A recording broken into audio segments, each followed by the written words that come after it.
welcome back to Jen Beauty. My name is Jennifer, and here on my channel I like to chat about all things beauty and makeup. Today I kind of wanted to touch on a subject that is not very much talked about, at least in the space of the beauty world, I think, and that is having an autoimmune disorder and also being a beauty enthusiast. So I kind of wanted to talk about a couple of topics, and I did actually very nerdily make myself some notes on what I wanted to talk about. Trigger warning, in this video there will be talk of autoimmune disorder, mental health, and various other things that may trigger you if you are in a depressive episode. Maybe it'll help, but if you're not sure, then you're not going to hurt my feelings at all if you exit now.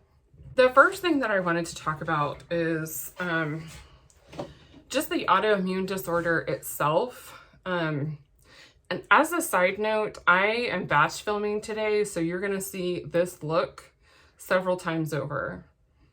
I'm not apologizing for it though, because that is part of what we're going to talk about in this video. So I have rheumatoid arthritis and fibromyalgia. My rheumatologist thinks that I may have another connective tissue disorder, but we're not sure what yet. So for anyone that's not familiar, rheumatoid arthritis is an inflammatory condition in the body that can affect mainly your joints and cause a lot of joint pain, but it also can cause severe fatigue, like a tired that no sleep can help. And the best way to describe living with an autoimmune disorder was, in my opinion, the spoon theory. And I will link the spoon theory below. And essentially, it equates your energy to spoons. So you have so many spoons per day. Each person gets a different amount of spoons every day. Some days you get more, some days you get less. You could get less spoons because you didn't sleep as well, or you're having a flare-up. You could get more spoons because you were put on a medication like prednisone, and it helps you kind of like feel better and bring your inflammation down. And as you do each task each day, you have to use spoons for that. And sometimes you run out of spoons and you gotta recharge. You gotta lay down, take a rest, sit down. It helps me a lot to sit down while I am doing my hair or blow drying my hair.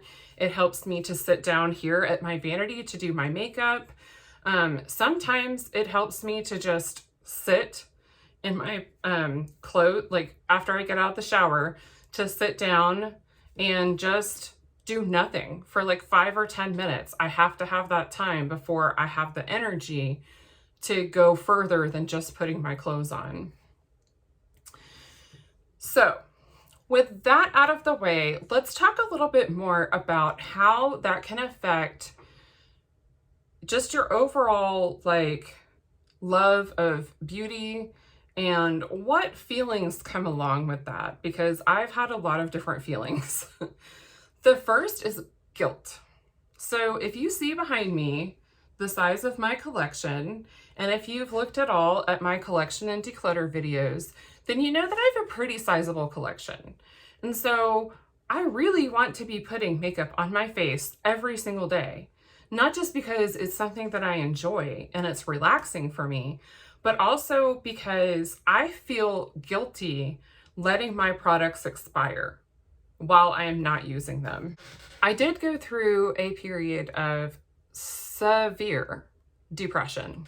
So, you know, with things like foundation, concealer, they expire a lot faster than your powder products. I mean, powder products still expire, but you know, I bought this, I think in January of 2022, and it's still in my collection, not used. And that's not really something that I aspire to do. You know, I don't aspire to collect makeup just to like have it and review it. I'm a tiny little channel, And I don't really think anyone is looking to me to review products right now. But honestly, you know, I do like trying out new makeup, and I'm definitely going to share how I feel about it. But I don't want to acquire so much that I could never possibly use it all. And so when I have times of not feeling well enough to get out of bed, or the only thing I could accomplish was, you know, getting my work done for the day, I feel so guilty. I actually feel shame sometimes, like ashamed to even go in to my beauty room, because I'm like, look at all this stuff and you're not even using it. I have found that it helps me to just kind of like if I don't feel up to doing anything, then I will get myself, like, get my face washed, put on some moisturizer, or even grab like a mask and just do some self-care, because at least I'm using something from my collection and that's not going to waste. But when I was severely depressed, I had weeks or months of not wearing makeup because I literally could not will myself to get out of bed to do it. I had just enough energy to do my job and then lay back down in the bed. And so you have guilt, you have shame, depression, and it's kind of like a cycle, right? So like, you don't feel well enough, so then you're depressed, and then you know that things are going to waste, and then you feel more guilt, and then you feel more shame. At the end of the day, this stuff is here for me to use and enjoy, not to make me feel worse about myself. If it's making me feel worse about myself, then I need to declutter it, reduce the size of my collection until I'm ready to do more, and put a stop to my buying.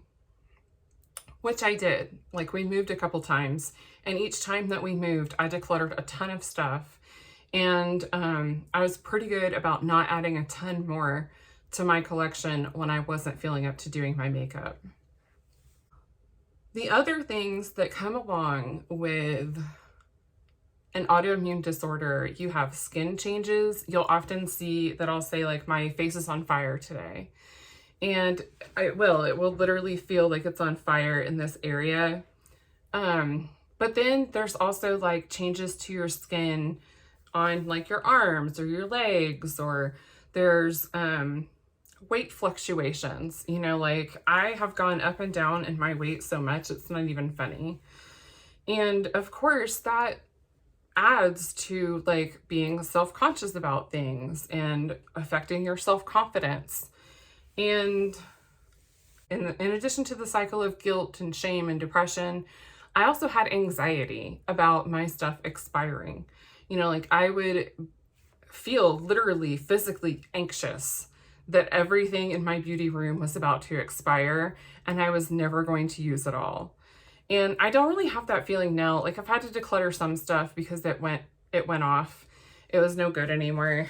But as a whole, I feel like I'm getting to more of my collection on a daily basis. There's no way I'm ever using up every single eyeshadow palette I own. I don't think that that's a reasonable goal for me. I love having like a variety of colors to choose from and just playing with different, you know, shades and shimmers and all of that.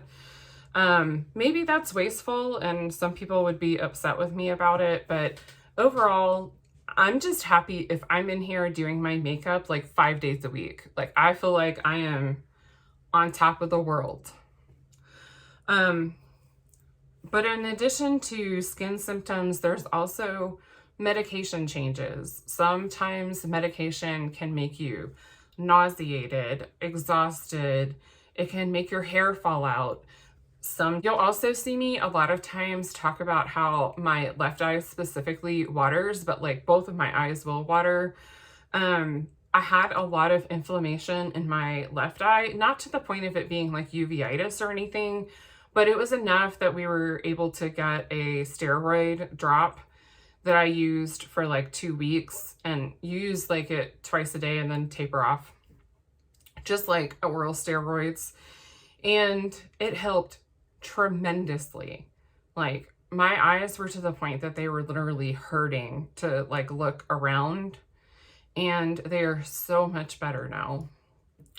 But that can affect me as well when I want to do my makeup. Like, I can't do a wing. Sometimes I have to like keep it really tight in this area and not do anything below because my eyes are watering too much.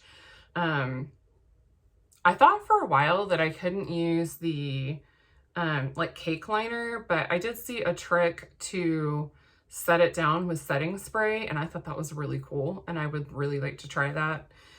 But it can be even little things like that that are frustrating, and things that it's just another thing to overcome. And then I just kind of wanted to find, like, what is self-care, you know? It could be that you decide that you just want to do your skincare that day. You know, you just want to wash your face and put your moisturizer on, put on some SPF and call it a day. That is still self-care because you are listening to your body and doing exactly what you need for the day. You do not need to feel guilt or shame for that. You never have to feel guilt or shame for putting yourself and your needs first. It could be that self-care is using a mask.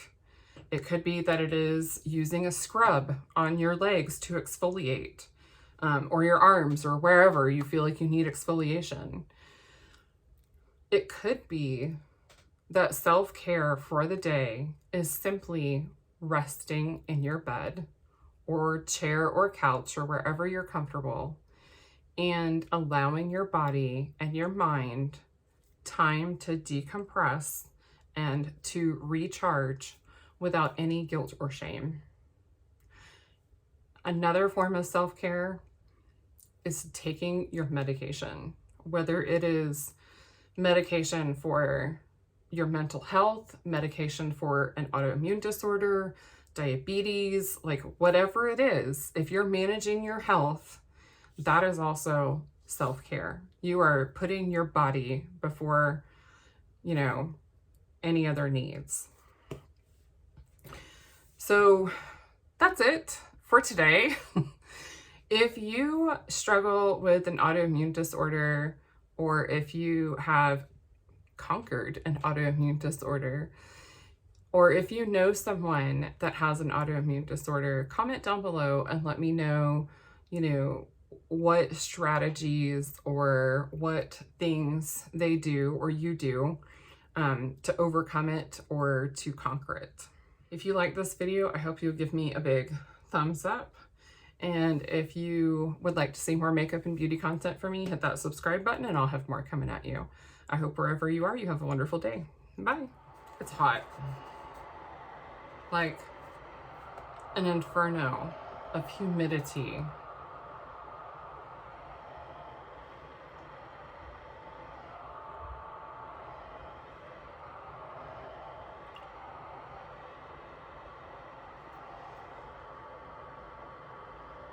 That feels so good. All right. I wish I could leave this on, but then it would be so annoying.